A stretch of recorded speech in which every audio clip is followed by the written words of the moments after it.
I never thought that a tiny microscope bought from a thrift store would be the only thing that made me feel like I had value in my family. Just like I'll never forget that afternoon when my mom screamed in my face just because I accidentally ruined my sister's hair bow while wiping the dinner table. "You were a mistake from the start," my mother said, her voice cold as steel. I was only 10. And my sister, Lily, was called my little angel by Mom, even though she had just scribbled ink all over the living room wall. If you think I'm exaggerating, just wait. Because I'm about to tell you about a childhood where unfairness wasn't just a habit, it was an unspoken rule in my house. I'm Emma Hayes, born and raised in a small town in Colorado. My family wasn't rich, but we weren't poor either. My parents were both office clerks. Stable, boring, and especially good at pretending. They always smiled sweetly at the neighbors, always acted like the perfect family. But once the door closed, it was a different world. One where I was nothing more than a shadow behind the spotlight they shone entirely on Lily.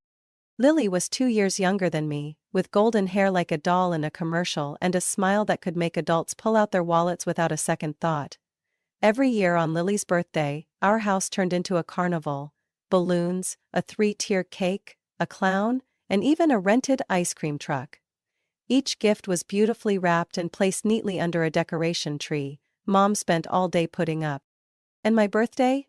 A small cake Mom rushed to buy at the grocery store, 3 crooked candles, and half-hearted wishes from eyes that didn't even bother to look at me. I was good at school, really good. From first grade I was top of the class, won school science competitions, and got mentioned by teachers at every parent meeting. But instead of being proud, my dad would just shrug. "She just buries her head in weird stuff. Who loves chemistry more than people?" I didn't love science to be better than anyone. I loved it because it was the only place where I felt heard. Every chemical reaction, every formula in my little notebook, was a small part of the world I built for myself. A world where no one could call me weird.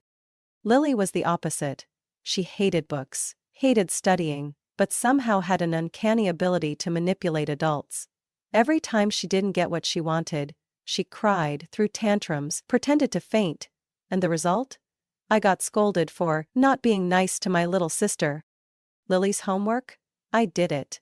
Lily's science project? I made it. One time I protested. "I can't do everything, I have my own assignments too." My mother glared at me, voice sharp as a knife. "Mister should help each other. You're smarter, so it's your responsibility to share. Or are you just jealous because she's more loved?" That was the first time I wanted to scream. But I didn't. I bit my lip, nodded, and did Lily's work. Again. The older I got, the more I realized that to my parents I was the problem. I wasn't cute, didn't act sweet, didn't sit still so they could show me off like Lily. I asked questions, I challenged things, and worst of all, I didn't need them to find my passion. I once overheard my mom talking to a neighbor who complimented me.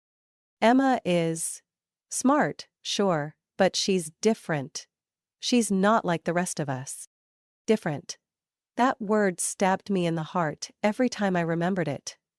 The only person who never made me feel different was my grandpa, Grandpa Frank. He was the only one in the family who actually listened, whose eyes lit up when I talked about new experiments at school. "That mind is gonna change the world," he'd say, ruffling my hair with a bright smile. I believed him. Only him.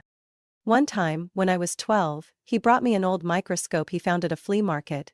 I screamed with joy, hugged him like I was hugging the whole world.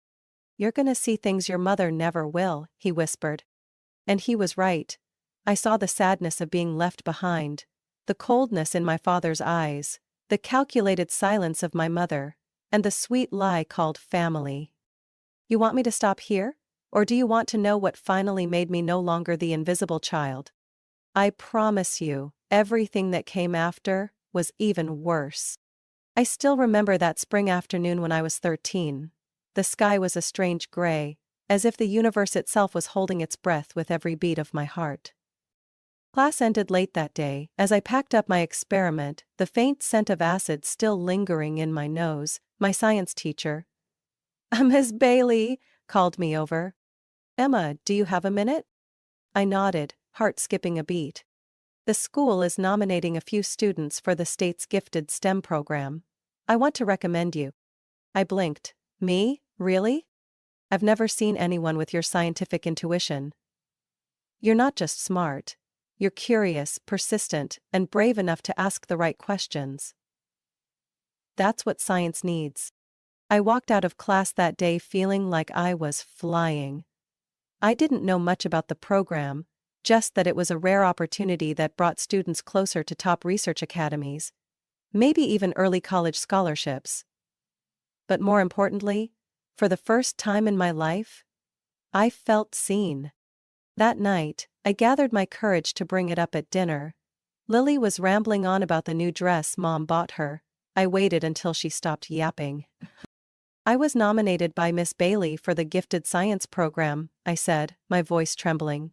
They only pick a few students, and I got a spot to take the exam. My dad put his fork down and sighed, as if I had just said something troublesome. More nonsense, he muttered. My mom raised an eyebrow, looking at me with suspicion. Your sister just got selected to be a model for the school magazine. Why can't you think about doing something more presentable, instead of dragging test tubes home every day? I swallowed hard. I just need a signature for the exam form. No, my mom said firmly, this family doesn't have time for chasing silly dreams. You'll help Lily with her work this week. She has a literature essay due. I left the dinner table, my heart aching like it was being crushed. I didn't cry. I just felt like the world had slammed shut on me. Again. The next morning, while I was gathering my things for school, my grandmother, Grandma Margaret, called to me from the kitchen. Emma, come down here, she said. I tiptoed downstairs, afraid my parents might hear. She stood there with the application form in her hand, my handwriting still wet. You think I didn't know about this? She held up the form, her eyes glistening but her voice firm. You are going to let this go just because your parents don't understand? No, Emma, I won't let that happen. I had never seen her so resolute. That day, she went to school with me, submitted the form, and scheduled the test. Under the surprised eyes of Miss Bailey and the principal, she said just one thing. I don't care what her parents think, I'll take full responsibility. The exam wasn't easy. But each question felt like a window opening into the world I'd dreamed of. Formulas, reactions, real-world problems needing logical thinking. I finished the test with a soft smile. For the first time in months. 3 weeks later I received an acceptance letter. I had passed, and not just that, I ranked first in the region. The letter also included an invitation to a summer science workshop with professors from Stanford University. I still remember opening that letter in Grandma's backyard. The late afternoon sun shone on the white paper, sparkling like magic. She took my hand, smiling brightly. If your grandpa were alive, he'd be jumping for joy, she said. You're the pride of this family, Emma, and don't ever let anyone make you forget that. That summer, I stepped into a whole new world. I met kids just like me. Ones who were called weird at their old schools but shined in the lab. We talked for hours about nanomaterials, stem cells, and clean energy solutions. And I didn't feel out of place anymore. By the end of 9th grade, I was awarded a full scholarship to a prestigious STEM-focused high school in another state. My mother was furious, calling me ungrateful. We raised you, and now you won't even stay to care for your family? What kind of person does that make you? It was Grandma who signed the papers for me to go. She helped me pack, took me to the airport, and hugged me tightly at the security gate. Don't look back, she whispered in my ear. Just keep looking forward. I didn't know then that every success that followed, every award, every discovery, every step closer to a college scholarship, started from that moment. From the form she signed, and the unconditional belief she had in me. If you ask me whether just one person's love can change your life, I'll say yes, and I'll say that person is my grandmother. I learned about Grandpa's illness through a vague part of a FaceTime call with my mom while I was on shift in the university lab at Boston. With the way things are going, he might not have much time left, I heard my mom say, her voice lowering like she was whispering to someone. I looked up immediately, heart pounding. Are you talking about Grandpa Frank? What's wrong with him? Silence. Then her tone changed, soft, sweet like honey. Oh, you heard that? It's nothing serious, just a little cold. Don't worry, Emma, he's fine, already getting better.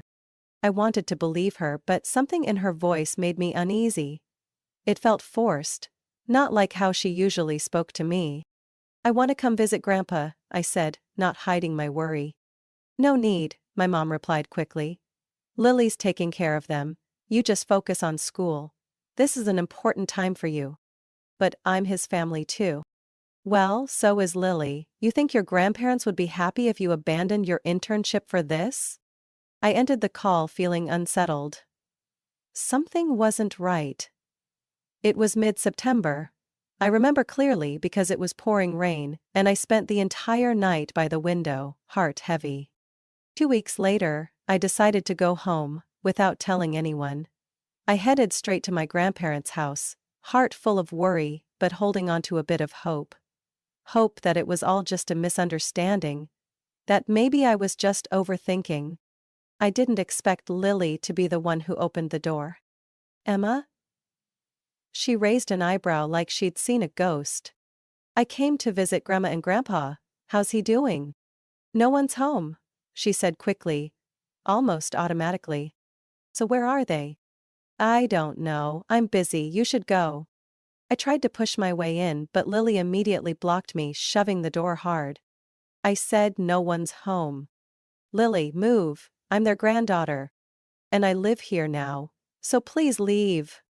The door slammed in my face, cold and chilling. I stood frozen. My hands trembled as I called Grandma. No signal. Phone off. Tried again. Nothing. She always left her phone on, especially for me. For the first time in years, I felt like I'd been shut out of my own life. I turned and headed to my parents' house, questions swirling in my head. They were surprised to see me, but quickly put on their usual blank faces. Where are Grandma and Grandpa? I asked as soon as I stepped into the kitchen. My dad didn't look up from his newspaper. They're in a nursing home now. Quick decision. They needed special care. Why didn't anyone tell me? You're busy. You're in Boston. Why drag you back for this? At the very least, I should have been able to call. Did they agree to it? My mom pressed her lips together. We did what was best for them. And don't make a mess out of this. They didn't want to see you. They said, you've changed. You're distant. I couldn't speak. They said my grandparents didn't want to see me? After everything they'd done for me? I walked away without saying another word. Part of me wanted to believe they were just trying to protect me from something worse. But the truth? Didn't wait for me to be ready. 4 days later, I got a call from my mom. Frank passed away. Just 4 words, but each one cut deep like a knife to the heart. I choked out. When's the funeral? Saturday. 1 o'clock. Don't be late. I arrived at the church at 12:45, my heart tightening with every step. But the parking lot was empty. The church was silent, like a graveyard. I ran inside and found a custodian cleaning up. Excuse me, Mr. Frank Hayes's funeral. It's over, miss. They held it this morning, 9 o'clock. My head spun. I stood frozen in the aisle, tears streaming uncontrollably. Mom said 1 o'clock. She said 1 o'clock. I wrote it down. Even set an alarm last night. I called her right then. Oh, Emma, why did you come so late? She said, her voice disturbingly sweet. I'm not late, I came at the time you told me. We all agreed on 9 o'clock, she replied, without a hint of hesitation. No, you said 1 o'clock, I wrote it down, I remember clearly. You're just emotional, maybe you remembered wrong. Her voice was gentle like a breeze, but every word hit me like a slap. I understood now. They didn't want me there.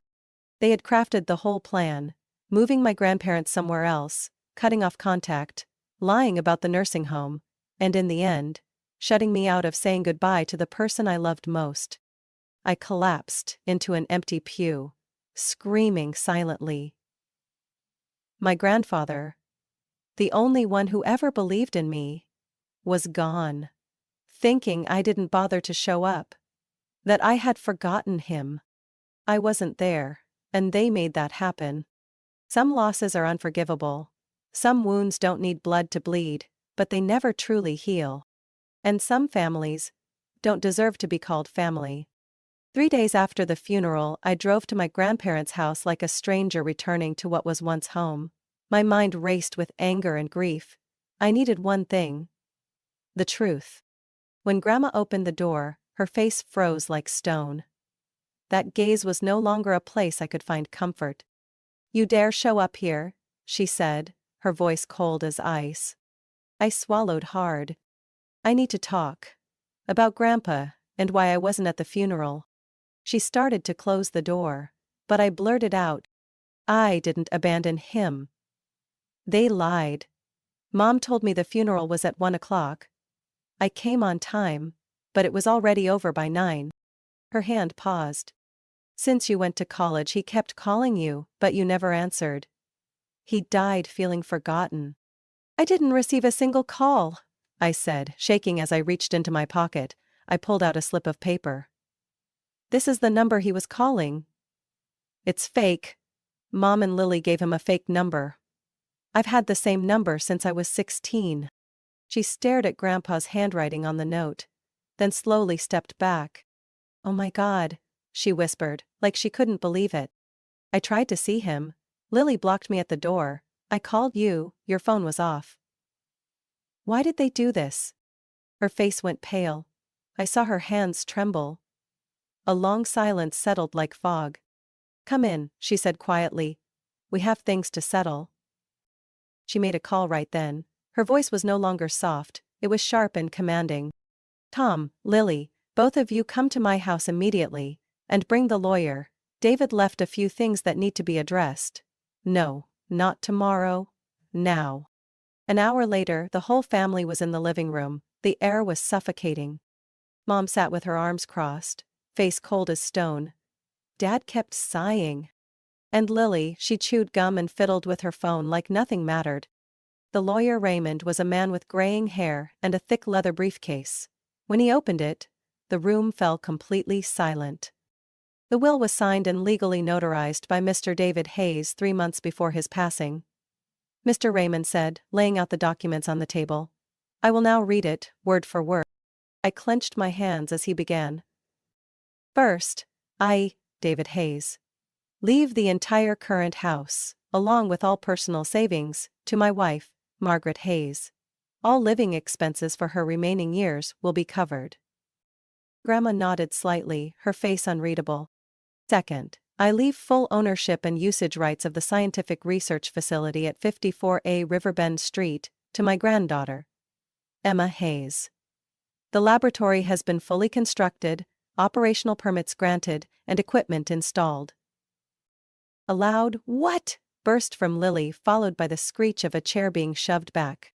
A lab?" she stammered. I was speechless. Grandpa built a lab for me? A real research facility? "It's not over," Mr. Raymond said, his voice steady as stone. "The remainder of the estate, including company shares, investment accounts, and the second property, will be equally divided between my 2 granddaughters, Emma and Lily Hayes." The air turned thick. My mother whipped her head toward Mr. Raymond. "Are you sure? David? He couldn't have." "You're welcome to review the signature, the recorded video of the will reading, and the sworn statements of the 2 witnesses," Mr. Raymond replied coldly. I hadn't even processed it when my grandmother stood up, holding a neatly folded letter in her hand. "There's one more thing," she said, her gaze sweeping across everyone. "David left this for Emma." She looked directly at me as she opened the letter. Her voice trembled, but every word was clear. "To Emma, my little scientist. If you're reading this, it means I'm no longer here. I'm sorry I couldn't wait to hug you one last time. But I know. It's not your fault. I called. I left messages. I waited. And I understand that sometimes walls are built by those you never expected. That lab. I built it for you, so you'd have a place to belong. No one can stop you anymore. You're going to change the world, Emma. Start right here. I broke down. Not because of the lab. Not because of the inheritance. But because Grandpa had known everything. And still believed in me. Until the very end. If someone asked me what moment changed my life forever, I wouldn't say the day I got into college or won a national award. I'd say it was that day, the day truth shattered all lies, and the voice of someone long gone was still strong enough to pull me up from betrayal. But the worst part wasn't over yet. Lily shot up from her chair like she'd been stabbed, her gun fell from her mouth, and her eyes flared like I had just stolen her crown. "What?" she screeched. "She got what? A whole lab?" Before I could respond, she turned to our parents, her face contorted with rage. "What did you promise me? What did you say?" "That if I took care of Grandma and Grandpa, played the sweet granddaughter, I'd get everything. Everything. So what is this split it evenly nonsense?" My father looked flustered, coughing to cover his discomfort. My mother fumbled like she'd just been caught red-handed. "Calm down, Lily. Calm down. Calm down!" She screamed like she'd lost her mind. "She gets that crazy lab and I only get half? No way. Emma doesn't deserve this. She did nothing but bury herself in chemicals and act all smart." I stood up. My voice was calm and my eyes didn't flinch. "If I'm so useless, Lily, why did you have to spend a whole year pretending to be the perfect granddaughter just to get Grandpa's money?" She stepped back then scoffed. "That trashy lab isn't even worth anything. What are you going to do, sit in there and die alone running tests? The house is the real prize." Then she turned to Grandma and shouted, "I want the house. I'm the one who deserves to live here." Grandma looked at her directly. Not angry, not compassionate. "You don't deserve anything in David's will. But because he loved both of you, he still left you a share. And now you're disgracing that last bit of kindness with this behavior." "No!" Lily screamed, tears streaming. But they were bitter, poisonous tears with not a hint of remorse. "I did everything right. Mom and Dad told me to be sweet, visit Grandpa every week, fake like I cared. So why is it Emma?" The room fell silent. Even my parents didn't say a word. I turned to them, my voice eerily calm. "And you think this is fair?" My father exhaled sharply, shaking his head in disappointment. "Emma, you're being dramatic. We're family, family shares. You've already been given more than enough." "More?" I let out a cold laugh. "I don't recall you ever contributing a single dollar to my tuition. Not a single science camp, not one competition trip was paid for by you. It was all Grandpa and Grandma." "You're trying to blame your parents now?" my mother snapped, slamming her hand on the table. "We raised you. Doesn't that count for anything?" I looked at Grandma. She gave a slight nod, as if to say I had the right to speak. "Yes, you raised me. But how? By calling me a freak?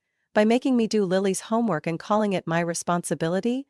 By telling the neighbors I wasn't like anyone in the family, as if I was some stain?" "Emma!" my mom barked. "I'm not lying," I continued. "You always treated me like the extra. Even when Grandpa died, you deliberately gave me the wrong time for the funeral, so I'd be humiliated. I'm hated just because I'm not Lily. And now that Grandpa left me something he quietly built for me, you want me to hand it over to the person who spent a year acting just to get his money?" "You're being selfish, Emma," my father said, his voice tired. "If you had any respect for this family, you'd know how to sacrifice for your sister." I turned to him. "You're right. But it's not that I'm not respectful. I just refuse to be used anymore." No one said another word. There was nothing left to say. Lily slammed her hand on the table. "So what now? I get nothing? No one's on my side?" Grandma stood up, her gaze colder than the first snow of the season. Lily, if you truly loved your grandparents, then even without getting anything, you would still have been the one Grandpa loved most. But you traded that love for personal gain. You didn't lose because Emma took something, you lost because you weren't worthy. Lily burst into tears, but no one believed those tears anymore. My mother stood up trying to grab Grandma's arm. Mom, this isn't worth blowing up. Not worth it? Grandma's voice was sharp. My husband's death was turned into a tool for manipulation. My granddaughter was slandered, pushed out of this family simply for being different. And now, with the truth laid bare, you still want to erase the last thing he left for her? Silence fell over the room. Grandma looked straight at them, then said firmly, I want all of you out of my house, immediately. I sat frozen in the corner, my breath heavy. I didn't feel joy or satisfaction, but I felt light. As if, for the first time, I didn't have to bow my head and beg to be acknowledged. Outside the window, the wind picked up, sweeping away years of dust on the old doorstep. The masks had fallen. What remained was the truth. And freedom. The room was thick with silence after Grandma asked the three of them to leave. But then she turned, not toward the door, but pulled from her pocket a deep yellow envelope, the kind Grandpa always used for his handwritten letters. There's one last thing, she said, her voice not loud, but ringing out like a church bell at noon. David left me a letter, told me to read it only when the truth came out. And I believe that moment is now. I stood up, heart pounding in my chest. Lily stood still as stone, while my mother tried to mask the worry spreading across her face. My father leaned forward slightly, as if to snatch the letter before she could read it. But the look in Grandma's eyes stopped him cold. She opened the letter, her hands only slightly trembling, but her gaze unwavering. To Margaret, my partner in life. If you're reading this, then I am likely gone. And if those I love are listening, I hope they'll listen with their hearts, not with anger. Her voice dropped as she continued, each word tearing through the last mask left in the room. I've lived long enough to know that family doesn't always love the way we hope. And I'm clear-minded enough to realize, love with conditions isn't real love. Emma, the little girl always clutching her microscope, her eyes lighting up with every discovery, is the only grandchild who never disappointed me. Not because she's brilliant, but because she's honest. Honest with herself, with her passion, and with her pain. Grandma paused. Lily bit her lip, eyes red. Not from emotion, but from rage fermenting inside her. Tom, Julia, Grandma continued reading, looking directly at my parents. I can't forgive you, not because you didn't love Emma, but because you deliberately chose not to. You picked one child and discarded the other. You treated affection like currency. Emma only mattered when she was useful, when she pleased others. My mother clenched her fists, veins bulging under her skin. My father turned his face away. I know you lied about Emma changing her phone number. I know you tricked me into thinking she didn't want to see me. And what hurt the most was lying in that hospital bed, calling over and over and no one answered, while Emma thought I had turned my back on her. Grandma's voice began to shake. David wrote further, I don't need anyone to apologize for those lies, but I want the truth to come to light. And I want you, Margaret, for the rest of your life, to do what's right. Not for pride, not for blood, but because Emma deserves it. Protect her, as you once did. She folded the letter, eyes now red with tears. Then she looked up and met each gaze, her children, and the granddaughter they had turned into a puppet. That was David's final wish, the man you manipulated until his very last breath. No one said a word. No one could. Then she turned to the lawyer. Raymond, I want you to draft an addendum to the will, if it's allowed. I don't want any of them to ever have the right to enter this house again. And if they try to contest anything, I will present this letter in court.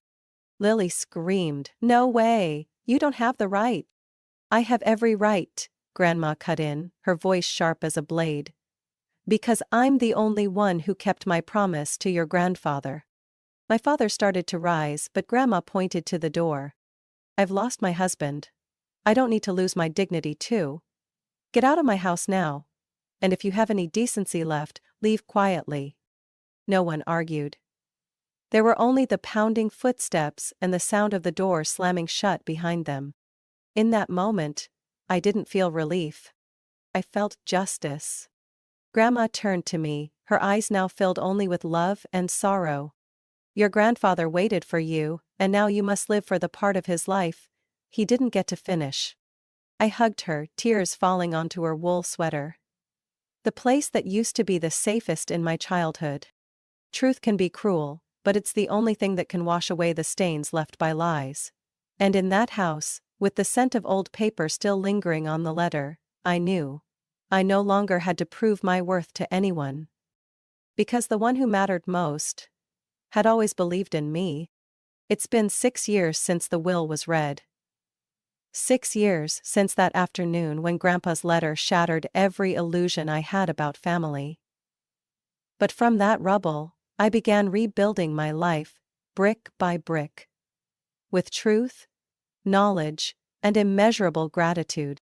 The lab on Riverbend Street has become the place where I live, work, and breathe.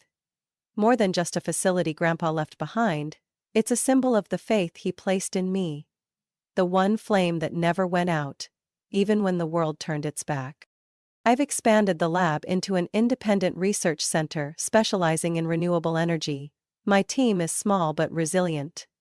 Together we've secured 3 federal grants, published 7 research papers, and recently signed a partnership with an international nonprofit to bring green energy solutions to underprivileged rural communities. Every time I walk through the glass doors engraved with Frank Hayes Research Center, I think of his eyes the day I won my first science award. Eyes that have never left me. Grandma is still healthy. She visits the lab every Wednesday afternoon, bringing apple pie and a long list of science questions. I read about hydrogen batteries last week, she says, excited like a first grader. But I still don't quite get the electrolysis part. Can you explain it again? I laugh, but I always explain patiently. She writes everything down in a blue-covered notebook, the one she calls her 80-year-old scientist's handbook. I don't just want to watch, she says. I want to understand what you're doing, so that one day, when I see Grandpa again, I can tell him everything. Every time she says that, my heart aches. A mix of emotion and the quiet reassurance that I'm living a life Grandpa would be proud of. I no longer keep in touch with anyone from my old family. Not out of hatred, but for peace. Messages, calls, emails, all blocked. I don't read them, don't reply, don't care. Once, Lily messaged me from a strange number. A long drawn-out text complaining about being unemployed and forced by Mom and Dad to shoulder the family's debt. At the end she wrote, "Don't you remember we're family?" I didn't reply. I didn't delete it either. I kept it as a reminder. Some people only remember you when they need something, not when they care. My mom once called the center, left a short voicemail. Just wanted to hear your voice. I didn't listen. I deleted it immediately. Not because I'm heartless, but because I'm no longer the girl who waited for her mother's approval after every award. I already have everything I need. A home that is a laboratory. A grandmother who is my ally. A purpose not bound by anyone else. On my desk, there's a small framed photo. In it, a faded image of me at 7 years old, holding a magnifying glass, hair messy, mouth wide open as I stared at a ladybug crawling across Grandpa's palm. He leaned in beside me, pointing at it, eyes twinkling like stars. On the back of the photo, written in fountain pen, "My little scientist is going to change the world." I don't know if I'll ever change the whole world, but I do know this. I've changed my own. I no longer live to prove anything to anyone. Except myself, and him. One time, a student in my research group asked me, "Emma, why did you choose to work in this lab when you're good enough to be at MIT or any top institute?" I looked out the glass door. That afternoon, wildflowers were blooming by the steps. just like they did when I was little. Wrapping my arms around Grandpa's legs, running through the backyard. Because this is the only place in the world, I answered, where I never had to ask permission to be myself. Emma's story isn't just about escaping injustice and betrayal in her family. It's a testament to the power of belief, passion, and unconditional love. In life, sometimes the ones closest to us hurt us the most. But just one person truly believing in us, like Emma's grandfather, can be enough to help us rise and rewrite our fate. The greatest lesson is this: you don't need the world's approval. You just need the courage to live your truth, and to choose love that asks for nothing in return. What do you think about Emma's journey and the choices she made? Would you have done things differently? Share your thoughts below, and don't forget to follow the channel for more powerful and emotional stories about family.